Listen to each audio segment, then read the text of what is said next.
देखते। So what are the required amount of raw materials and utilities. So इसमें हम कुछ टॉपिक्स पढ़ेंगे दोस्तों। फर्स्ट टॉपिक है what are the raw material, what are the required amount of raw materials and utilities कौन कौन सी है, what is the required size, process, equipment and supporting utilities क्या क्या है।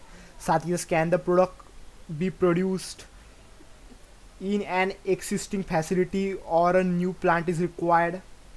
साथ ही साथ नेक्स्ट पार्ट हम पढ़ेंगे इसमें what is a total capital investment, what is the manufacturing cost, what is the optimum batch size, how long does a single batch take, how much product can be generated per year.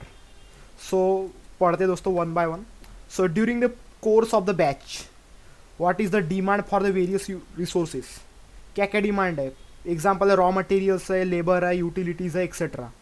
What is the total amount of resource consumed, which process steps resources constituent bottlenecks, what changes can increase throughput, what is the environmental impact of the process, that is amount, type and waste materials. So which design is the best among several plausible alternatives. So यहाँ पे आपको देख ही सकते हैं, यहाँ पे types of design estimate during the life cycle of a product. Life cycle of a product का यहाँ पे दिया हुआ है दोस्तों। ये न्यू प्रोडक्ट का कैंडिडेट्स है, ये फिजिबिलिटी हो रहा है, evolution of the product opportunities को इवोल्यूशन कर रहा है फर्स्ट लेवल 1 में, लेवल 2 तक। फिर development of stages, settling down, development objectives, preparation of budgets, level 3 और लेवल 4 में आता है, और लेवल 5 में आता है मार्केट में entry. So this is the commercial products की ये मार्केट में एंट्री करते हैं। सो ये थोड़ा आपको दिख रहा होगा दोस्तों पिरामिड शेप का है, पर ये थोड़ा सा उल्टा पिरामिड दिख रहा है आपको। तो ये थोड़ा सा मतलब समझाने के लिए कि फर्स्ट स्टेप है फिजिबिलिटी, सेकंड है डेवलपमेंट स्टेज, थर्ड है market entry. So synthesis of bio separation processes क्या है। The development of flowsheet for a recovery and purification of biological product is a creative process. एक creative process है that draws on the experience and imagination of the engineer. ये क्या है, experience और imagination of engineers के लिए। So experienced engineers heavily rely on a certain rules of the thumb, also known as heuristics, for putting together the skeleton of a recovery or purification process. So मतलब ये मतलब एक ढांचा है recovery और purification process का।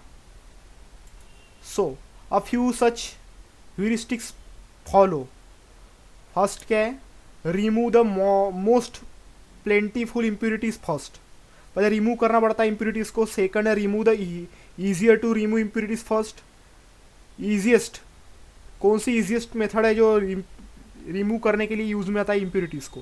Third है to make the most difficult and expensive separation last. Make most difficult and expensive separation last, उसको लास्ट में लेंगे जो डिफ़िकल्ट है और एक्सपेंसिव है। Select process that make use the greatest difficulties in the properties. Select करना है process that make use the greatest differences in the properties product and its impurities. Select the sequence process that explore difference separation driving forces. So ये कुछ है दोस्तों, 5 है। So case study of citric acid. So citric acid was the first recovered in the 1869 in England from the calcium citrate which was obtained from the lemon juice. मतलब ये lemon juice से मिलता है citric acid. It's produce by the filamentous fungi has been known since 1893। So ये production होता है filamentous fungi से, has been known since 1893 में हुआ था इसका। सो द फर्स्ट प्रोडक्शन विया surface culture fermentation was initiated in 1923। सो ये फर्स्ट प्रोडक्शन हुआ था सरफेस कल्चर फर्मेंटेशन से। सो इनिशिएट हुआ था 1923 से production using stir tank fermenters. Stir tank fermenters में इसको किया था। So being the 1913 and presently preferred method large scale manufacturing. अब ये प्रेजेंटली प्रेफर हो रहा है दोस्तों लार्ज स्केल मैन्युफैक्चरिंग के लिए यूज़ हो रहा है। The plants analyze this example produce around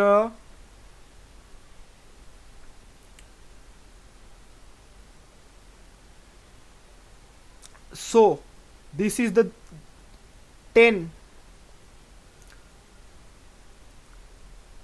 10,000,000 kg of crystal citric acid per year. So इतनी बड़ी अमाउंट है दोस्तों यहाँ पे, which represents approximately 2.5% of current world demand. So इतनी दोस्तों citric which is represent approximately 2.5% currently world demand है दोस्तों साइट्रिक एसिड की। सो साइट्रिक एसिड प्रोडक्शन देखते हैं। Number of organic acid was produce via fermentation. Number of organic acid are produce by fermentation. So various numbers of organic acid produce होता है fermentation से। Of the citric acid is produce in the large amount more than 4 lakh metric tons per year। So this is the 4 lakh metric, more than 4 lakh metric tons per year अपने को लगता है दोस्तों, largest amount. So the citric acid is marketed as a citric acid 1 hydrate और as a anhydrate citric acid. The majority of citric acid more than 60% is used in the food and beverages industry present in enhance the flavour. मतलब ये flavouring के लिए use होता है। मोर than 60% जो होता है तो बेवरेज इंडस्ट्री में यूज़ होता है, जैसे कि आप जानते होंगे दोस्तों कि फैंटा, फ्रूटी वूटी इसमें यूज़ होता है बेवरेजेस इंडस्ट्रीज में, और साथ ही साथ फ्लेवरिंग में इसका यूज़ होता है। So in the chemical industry 25-30% of total citric acid is use for treatment of textiles as a softener in anti foam agent etcetera. मतलब कुछ थोड़ा बहुत जो होता है वो तो टेक्सटाइल इंडस्ट्रीज में ट्रीटमेंट के लिए यूज़ होता है as a softener as well as anti foam agents के लिए भी इसका यूज़ किया जाता है। So in the pharmaceutical industry 10% of the total iron citrate is used to source of the iron, and citric acid is used as a preservation of stored food, stored blood। Pharmaceutical industry में 10% total iron citrate is used for the source of iron, and citric acid is used as a preservation of stored blood। मतलब preservation of blood, tablets, ointments and cosmetic preparations के लिए इसका use होता है। So citric acid is being used in more and more in detergent industry as a replacement of polyphosphates। Citric acid जो use होता है more and more detergent industry में use होता है रिप्लेसमेंट ऑफ पॉलीफॉस्फेट्स को रिप्लेस करने के लिए इसका यूज़ होता है। सो ये है दोस्तों आपका प्रोडक्शन ऑफ साइट्रिक एसिड की flow sheet.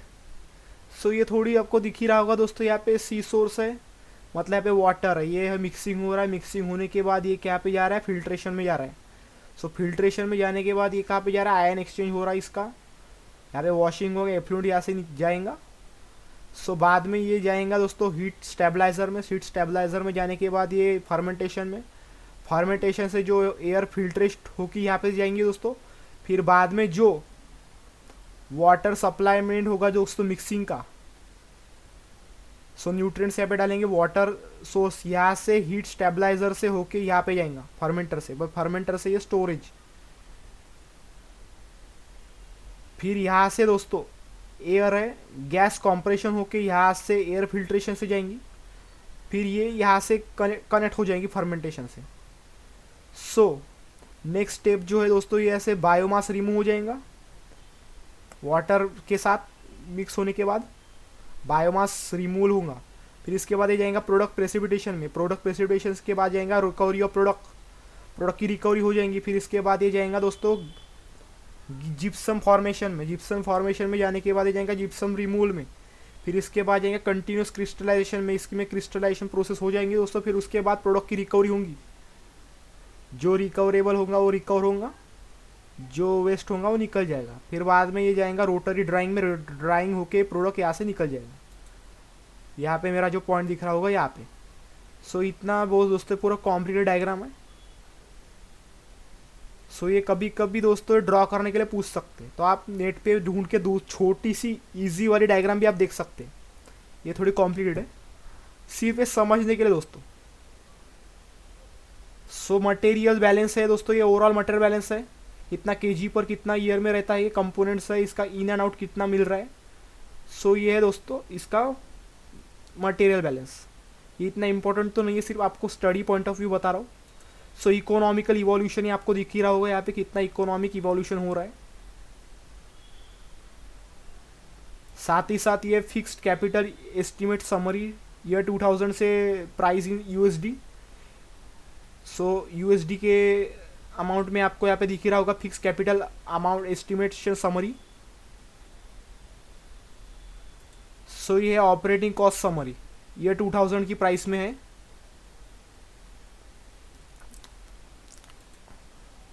based on the preliminary evaluation of this project idea, one should not recommend investing in citric acid production unless there is a combination of favorable conditions. So क्या बोल रहे हैं, based on preliminary evaluation of this project idea, one should not be recommended investing citric acid production. मतलब ये सारा general knowledge है दोस्तों. So obviously availability of inexpensive equipment by acquiring an existing facility and raw materials by locating plant near source, cheap molasses are the most important factors. So cheap molasses use होता है इसमें. सो ये दोस्तों जो है पूरा जो है इतना जितना मैंने आपको पढ़ के दिखाई है थोड़ा दोस्तों जनरल है. आपको इसमें दोस्तों ध्यान में रखना होगा, ये थोड़ा से पॉइंट्स जो है ध्यान में रख के इसके बारे में थोड़ा आपको बताना पड़ेगा.